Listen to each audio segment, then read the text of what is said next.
បាទជំរាបសួរបងប្អូនទាំងអស់គ្នាបាទសម្រាប់ Ford Ranger Zone 20បាទ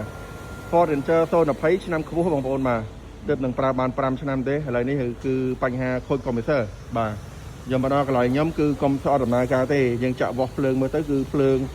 មកដល់ compressor ហើយតែ compressor អត់ដំណើរការអញ្ចឹងវាខូច compressor Ford Ranger នេះ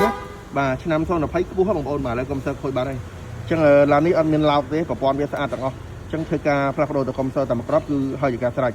សម្រាប់ Ford Ranger 020នេះសម្រាប់ compressor Ford Ranger នេះគឺយើងដោះតាមចំហៀងកង់ណាបងប្អូនបាទនេះបងប្អូនមើលនេះបាទយើងដោះតាមចំហៀងកង់បែបនេះគឺយើងស្រួលដោះតែបើយើងដោះតាមផ្នែកខាងលើគឺពិបាកដោះណាស់បងប្អូនបាទនេះ compressor បងដែលផ្លាស់ប្ដូរបោះថ្មី Ford Ranger Ford Track 020បងប្អូនបាទ